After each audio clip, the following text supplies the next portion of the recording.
युवराज, असं का बोलता आहात युवराज? मग आता कसं बोलायचं तेही तुम्हीच शिकवा. युवराज, तसंही सगळीकडे सूर आहेच ना. आम्हाला गुरुकुलाची आवश्यकता आहे म्हणून. करा, तुम्हीच सुरुवात करा.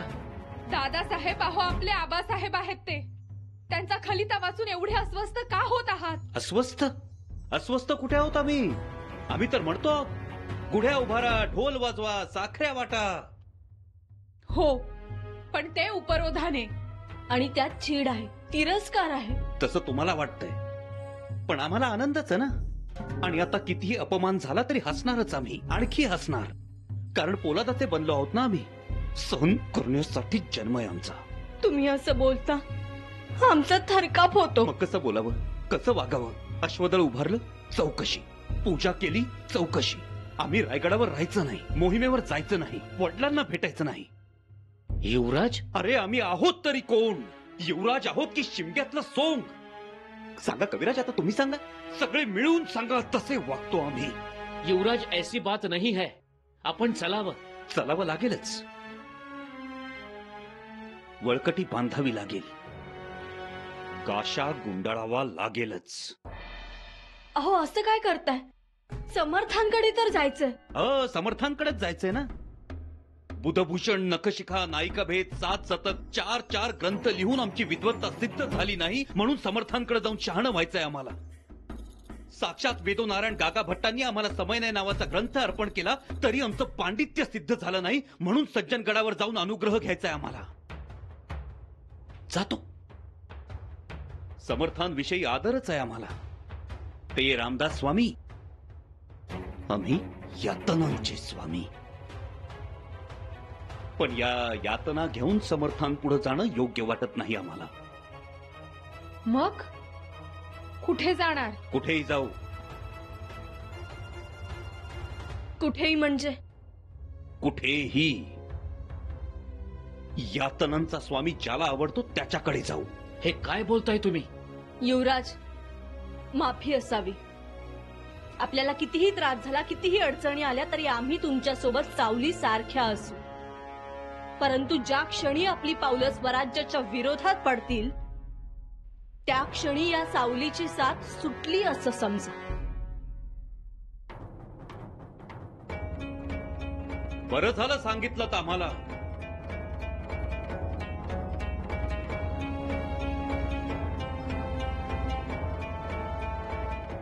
एक गोष्ट तुम्ही सुद्धा लक्षात ठेवा युवराजी, आम्ही सुद्धा शून्यातून स्वराज्य निर्माण करणाऱ्या छत्रपतींचेच पुत्र आहोत. आमच्याही धमन्यात छत्रपतींचंच रक्त सळसळत आहे. असं आश्रिताचं अपमानाचं जिणं जगण्यापेक्षा योद्ध्याचं वीर मरण पत्करू. आमची वाट अडवू नका, आता शक्य नाही ते.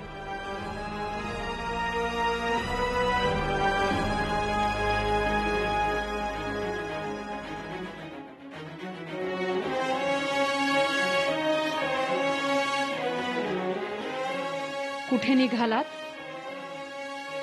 प्रत्येक गोष्टीचं उत्तर आमच्याकडे असेलच असं नाही राणू अक्का. आम्ही तुम्हाला कुठेही जाऊ देणार नाही. राणू अक्का, खूप करता तुम्ही आमच्यासाठी, पण आज मागे व्हा. तुम्ही यात पडू नका. आम्हीच पाया पडतो तुमच्या. युवराज, आपण अक्कासाहेबांचं ऐकावं. त्या आपल्याला आई समान आहेत. आम्ही शंभूराजे आहोत. फेकलेली नजर मागे वळवत नाही आणि टाकलेलं पाऊल मागे घेत नाही.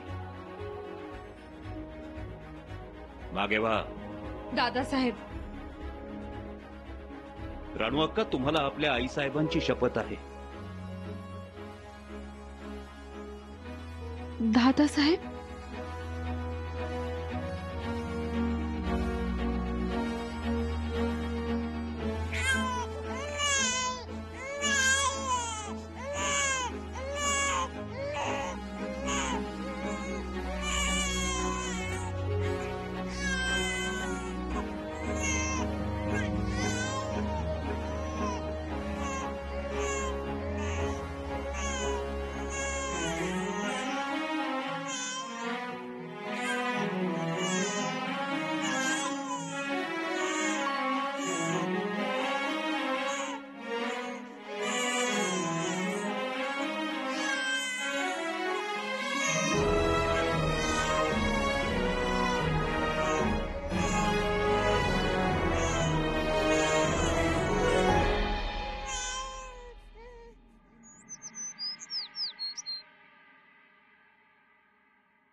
थोडीशी का होईना परसुनबाईंनी चलाखी केली म्हणून निभावलं, नाहीतर आज काय खरं नव्हतं.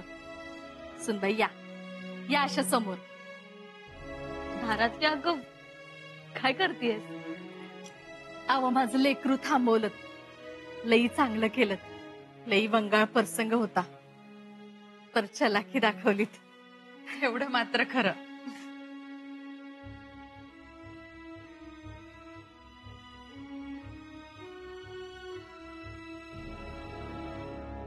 अव बाई माणसाने ती घटकात सांभाळायची असते.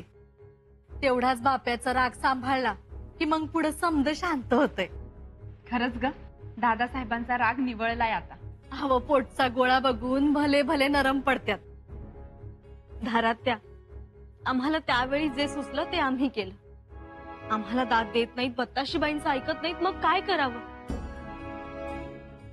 म्हणून मग भवानीबाईंनाच आणलं. अव म्हणून तर पुढे टाकलेला पाय मागे घेतला आणि मायेनं रागाचं झालं शिकरण. खरं आहे तुझं. पण धारात्या, तुमचे युवराज खूप तापट आहेत. अव अजून तापटपणा केलाच नाही त्यांनी, लई वंगाळ काम आहे ते. सुनबाई, तुम्हासनी आठवतंय ना आऊसाहेब काय म्हणाल्या होत्या? जळता निखारा हाय त्यो. पर सुनबाई, तुम्ही पदर बी जळू दिला नाही आणि निखारा बी इजू दिला नाही. हा, आता जमलं आम्हाला. पण या सगळ्याबद्दल किती आनंद मानावा याबद्दल आम्ही जरा साशंकच आहोत. युवराजांचा स्वभाव कसा आहे माहितीये ना, हे एक टोक तर ते एक टोक. तर यापुढे असा प्रसंग येऊ नये. नाही म्हणजे आपण तरी किती सावरून घ्यायचं ना. अव ते बी खरंच आहे, पर आपण मायेची पखरण घालत राहायची. अहो बायकोकडे असतेच ते किमया. बायकोने नुसतं हसून बघितलं तरी नवऱ्याचा कायापालट होतोय. ते खरंय, पण बघितलं ना युवराज किती शांत झाले होते. उलट रायगडाला जायची तयारी करत होते. पण मग समर्थांकडे जा असा खलिता अचानक का आला असावा? खरं तर ती विचार करण्याचीच गोष्ट आहे. आबासाहेबांनी असा निर्णय का घेतला असेल? आश्चर्य तर आम्हालाही वाटतंय त्याच. वहिनीसा, आम्ही काय म्हणतो, तुम्ही कुलमुखत्यार म्हणून दाद मागितली रायगडावर तर? नाही बत्ताशीबाई, आबासाहेबांच्या आदेशाविरुद्ध दाद मागणं हे आम्हाला या जन्मात तरी शक्य होणार नाही. याचा अर्थ काय होतो तुम्हाला माहित आहे? काय? याचा अर्थ दादासाहेबांनी समर्थांकडे जाण्याचा आदेश पाळावा असंच वाटतंय तुम्हाला? हो, तसंच वाटतंय आम्हाला. कारण आबासाहेबांचे आदेश पाळणं हे सर्वांच्याच हिताचं आहे. खात्रीशीर? हो ना. कारण आबासाहेब हा आदेश एवढ्या सहज पाठवणार नाही. ठीक आहे, मग आता धीराने घ्या. आपल्याला पहिलं एक काम करावं लागेल. त्या दिलेर खानाचं भूत दादासाहेबांच्या मनातून उतरवावंच लागेल. बत्ताशीबाई, असं का म्हणताय? हो बघा ना, आज ती गोष्ट त्यांच्या ओठावर आली, याचा अर्थ तो दिलेर खान त्यांच्या मनात घर करतो. काही भलं बुरं होण्याआधीच त्या दिलेर खानाचं भूत दादासाहेबांच्या मनातून उतरवलंच पाहिजे.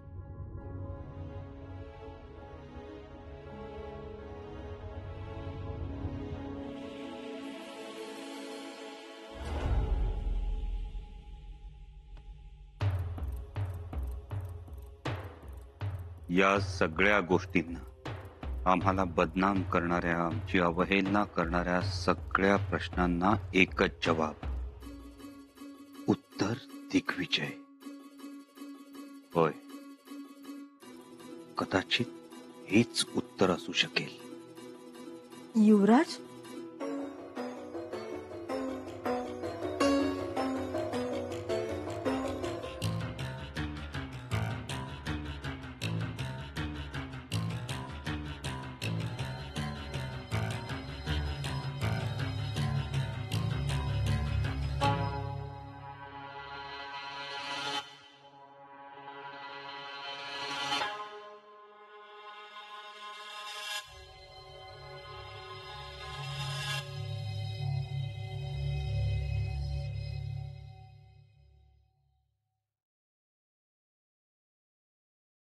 आलात ना बघून? नाही राहिला ना जीव? धारात्या किती चिडले होते ते बघितलंस ना. काय करतायत? उत्तर दिग्विजयाच्या नकाशाकडे बघत होते. त्यांच्या मनात ती मोहीम दिसतीये. अहो करत्याल बी. एकदा का त्यांच्या मनात आलं आणि मनाला पटलं की मग मागे पुढे बघणार नाहीत. म्हणून तर काळजी वाटते आम्हाला. अव काळजीच काम आहे समद. हट्टी तर एवढं आहेत का बोलायचीच सोय नाही. पर उदार बी आहेत. अव खुश असले तर समद काढून देत्याल आणि नाही म्हणलं तर मातीचा कण बी नेणार नाहीत. जेवढं तापट आहेत तेवढंच मायाळू बी आहेत बघा. खरंय ग. अव रुद्राचा अवतार आहेत. थैथयाट बी, तांडव बी आणि हनुमान उड्या बी. सुनबाई, आता तुम्हालाच त्यांच्या डोक्यावर चंद्राची शीतल कोर व्हावं लागल आणि माथ्यावर गंगेच्या पाण्याची धार व्हावं लागल. करावंच लागल. धारात्या आम्ही कुठे कमी पडतो का? नाही वो, तर आजूबाजूची माणसं चांगली नाहीत आणि मुख्य म्हणजे महाराजांचे बी हे ध्यानात येत नाही. अवलहानपणापासनं महाराज तेसनी ओळखून आहेत. आता आता हा खलिता पाठवायची काय गरज होती का? जे काय सांगायचं ते बोलावूनच सांगायचं ना. पण हे सगळं सगळं असं झालं. सुनबाई, आता तुम्हीच त्यांच्या मनातला सल अलगदपणे काढून घ्या. तेवढं कराच.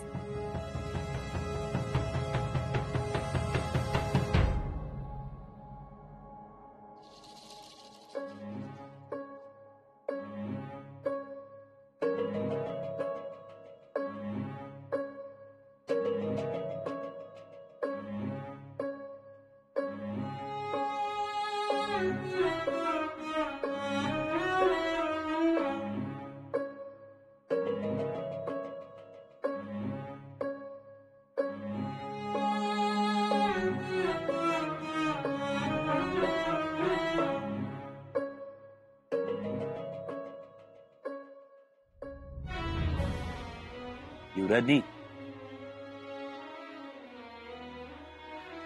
इथे का झोपलात? इथे चला पलंगावर झोपा. या नीट झोपा.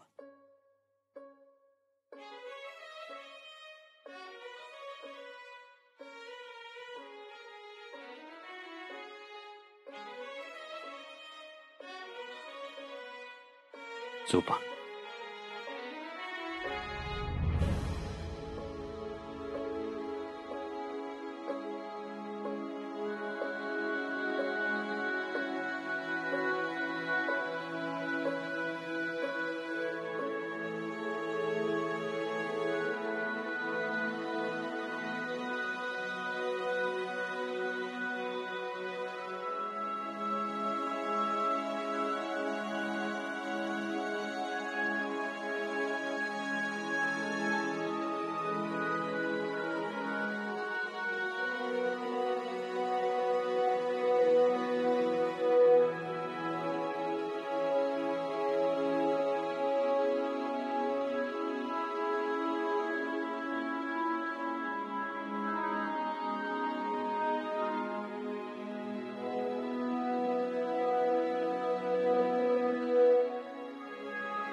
चालावं लागेलच.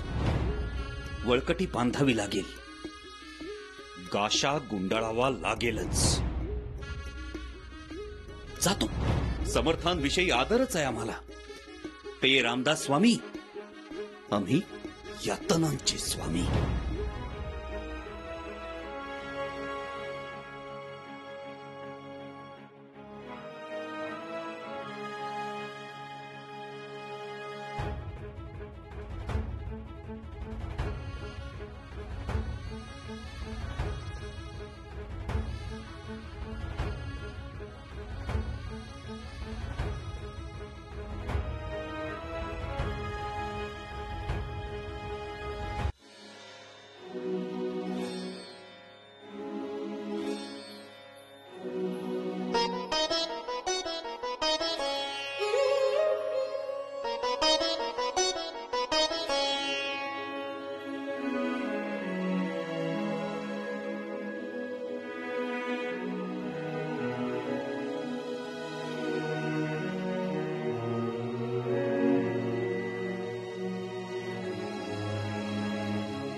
चिरंजीव युवराज शंभूराजे, आपण आमच्या भेटीस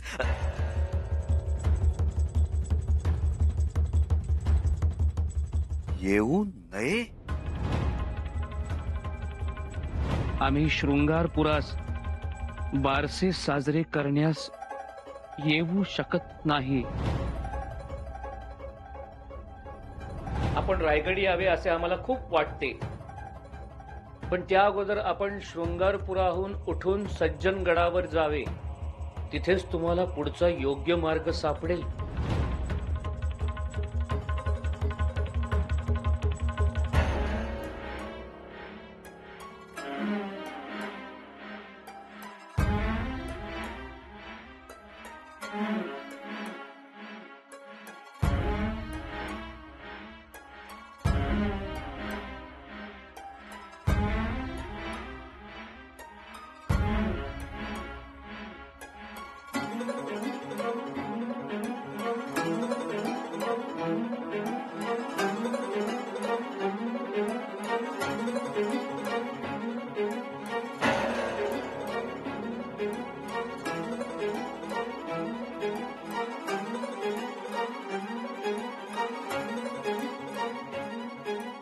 विश्वास ठेवा आमच्यावर.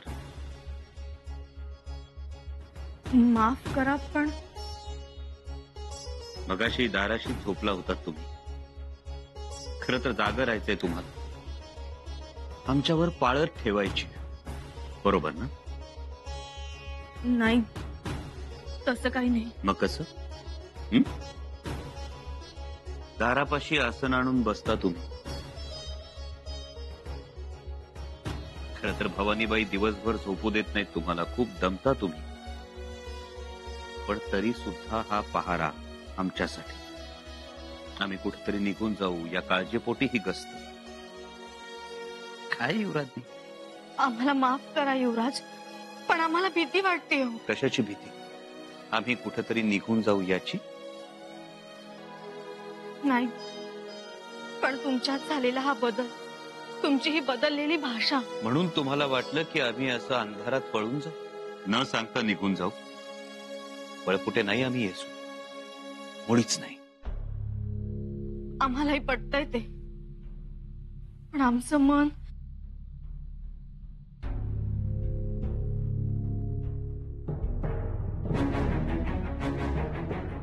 एक गोष्ट लक्षात ठेवा येसू, आम्ही जो काही निर्णय घेऊ तो कुणा माथे फिरून भावनेच्या भरात घेतलेला निर्णय नसेल, तर छत्रपतींच्या मुलाने आणि स्वराज्याच्या युवराजांनी घेतलेला निर्णय असेल. आम्ही जाणतो तुम्ही तसंच वागाल. खात्री आहे तुम्हाला? हो, खात्री आहे आम्हाला.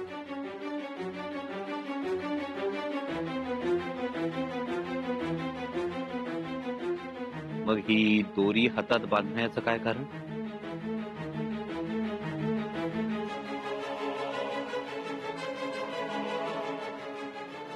पुन्हा हाताला ही अशी दोरी बांधू नका.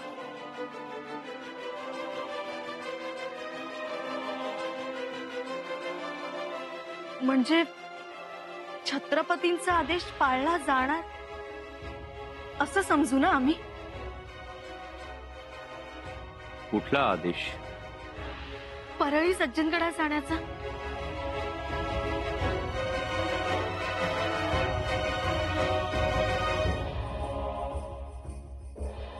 जपून ठेवा.